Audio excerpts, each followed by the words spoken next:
Salam, puji Tuhan, Bapak Ibu yang dikasihi oleh Tuhan Yesus. Bagaimana kabarnya? Apakah saudara masih tetap bergairah, tetap bersemangat di dalam Tuhan dan terus berjuang untuk menuju kepada kedewasaan di dalam Tuhan? Saudara, hari ini kita akan berbicara tentang tiada berhenti untuk berjuang.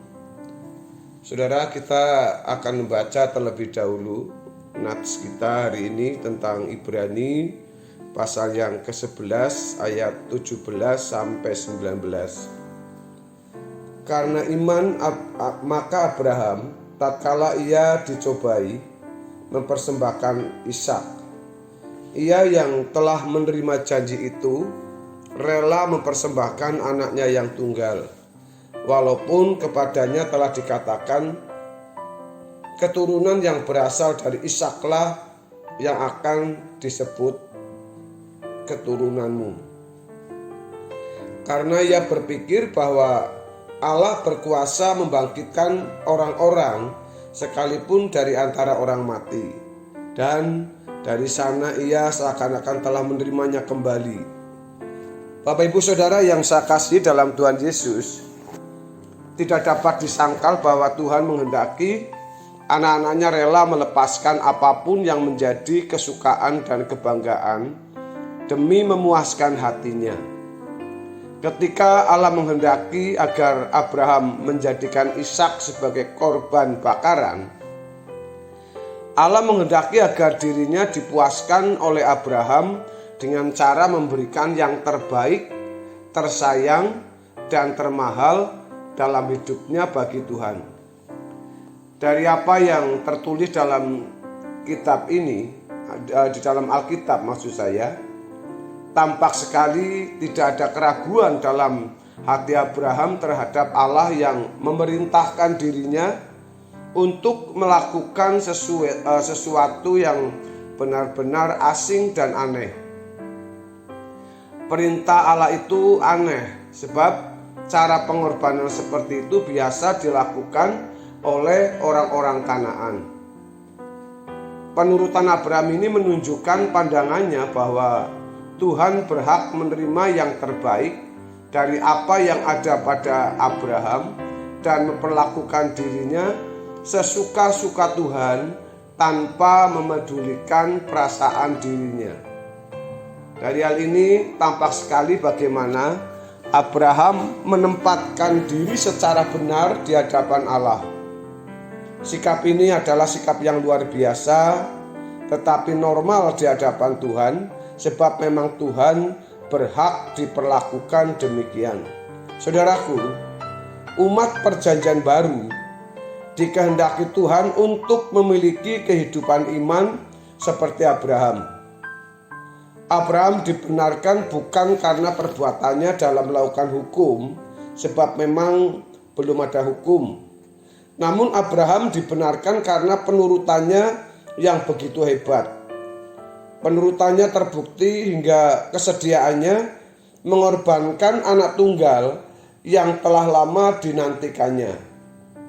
Hal ini menunjukkan bahwa seorang Kristen belum bisa dikatakan Kristen yang dibenarkan sebelum memiliki kehidupan iman seperti Abraham.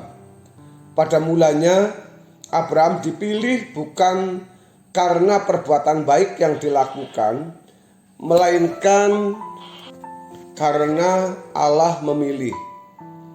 Namun setelah Abraham menjadi pilihan Tuhan, ia harus hidup dalam penurutan terhadap kehendak Allah yang sempurna.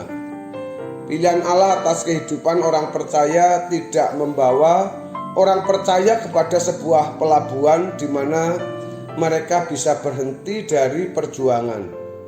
Pilihan itu justru merupakan awal dari sebuah perjuangan untuk masuk jalan sempit.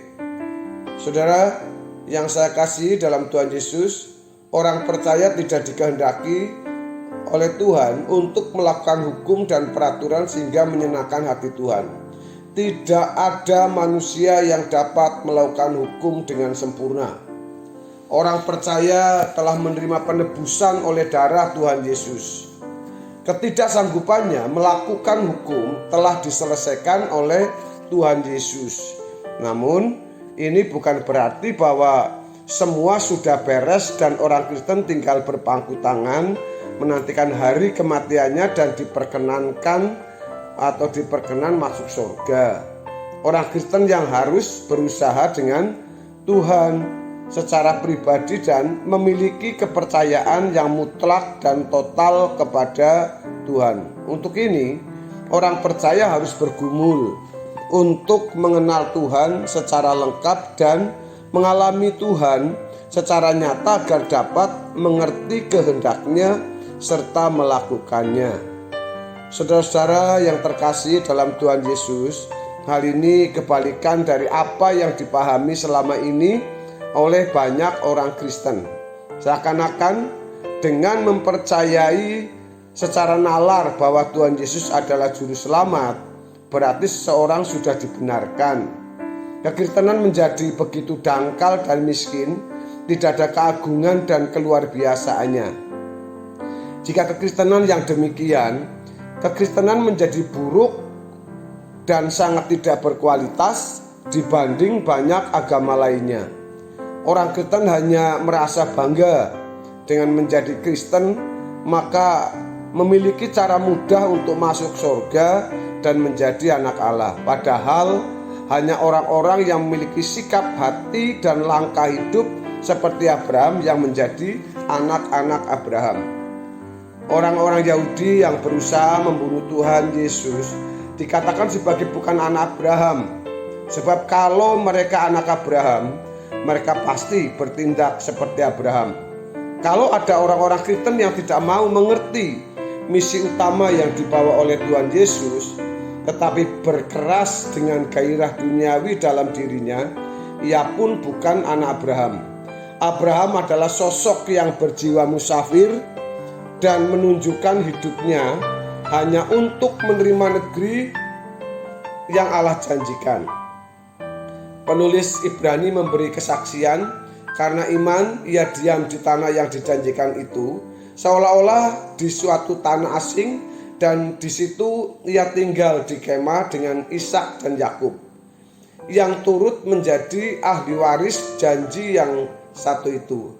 Sebab ia menanti-nantikan kota yang mempunyai sebab ia menanti-nantikan kota yang mempunyai dasar yang direncanakan dan dibangun oleh Allah. Semua itu dilakukan Abraham sebagai sikap ketertundukannya kepada Allah sebagai majikan agungnya. Tidak heran karena Abraham disebut sebagai bapak orang percaya karena ketertundukannya kepada Allah meskipun tidak ada dasar baginya untuk berharap. Di dalam Roma 4 ayat yang ke-8 menyatakan hal demikian. Sikap hidup Abraham menjadi teladan bagi banyak orang percaya. Dan untuk berani melepaskan segala sesuatu demi kehendak dan rencana Allah.